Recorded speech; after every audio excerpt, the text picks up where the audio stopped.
Matthew chapter 9. Jesus got into a boat, crossed the lake, and came to his own town. Some men brought him a man who couldn't walk, lying on a mat. Seeing their faith, Jesus said to the man, "Cheer up, your wrongdoings are forgiven." Some religious teachers thought to themselves, "This man is speaking against God." Foreknowing their thoughts, Jesus asked, "Why are you thinking evil thoughts? Which is easier to say, 'Your wrongdoings are forgiven,' or to say, 'Get up and walk'? But to show you that I can forgive wrongdoings." He then said to the man who couldn't walk, "Get up, pick up your mat and go home." The man got up and went home.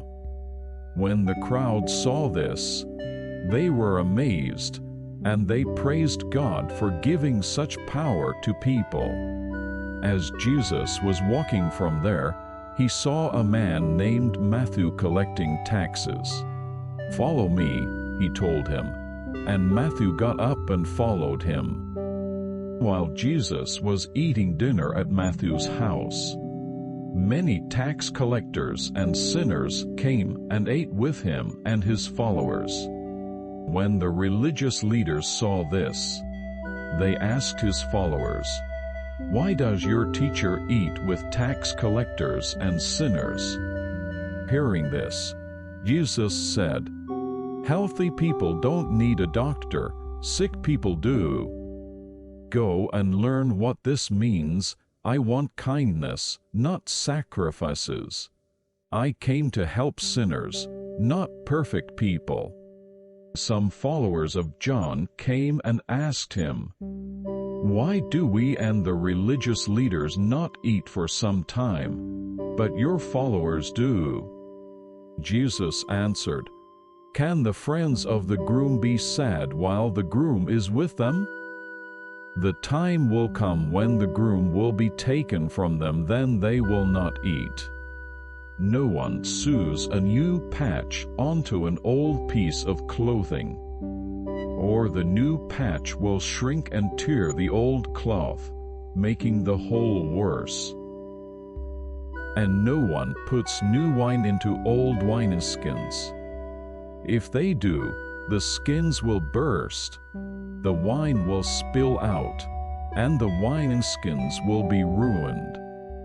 Instead, they pour new wine into new wineskins, and both are kept safe." While he was saying this, a leader came and knelt before him and said, "My daughter has just died, but if you touch her, she will live." Jesus got up and went with him, and so did his followers. Just then, a woman who had been bleeding for 12 years came up behind him and touched the edge of his cloak. She thought, "If I only touch his cloak, I will be healed."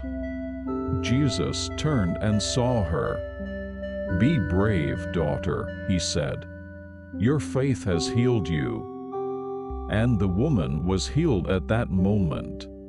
When Jesus entered the leader's house and saw people playing flutes and making a lot of noise, he said, "Leave.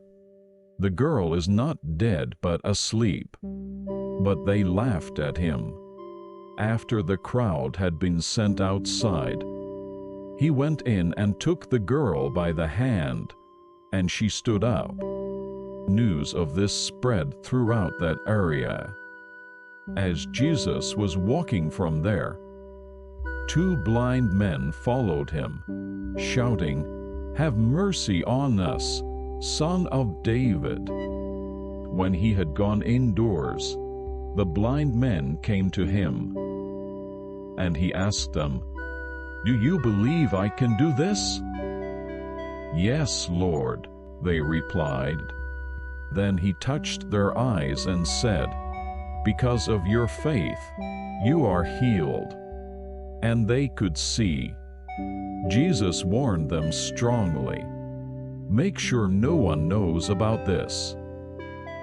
But they went out and spread the news about him all over that region. While they were leaving, a man who was possessed by a demon and couldn't speak was brought to Jesus. When the demon was driven out, the man who couldn't speak began to talk. The crowd was amazed and said, "We've never seen anything like this in Israel." But the religious leaders said, "He drives out demons by the power of the leader of the demons." Jesus went through all the towns and villages, teaching in their places of worship, telling the good news of the kingdom and healing every disease and sickness. When he saw the crowds, he felt sorry for them, because they were tired and lost, like sheep without a shepherd. Then he said to his followers, "There are many people to help, but only a few helpers. Ask God, who is in charge of the harvest, to send more helpers to gather his harvest."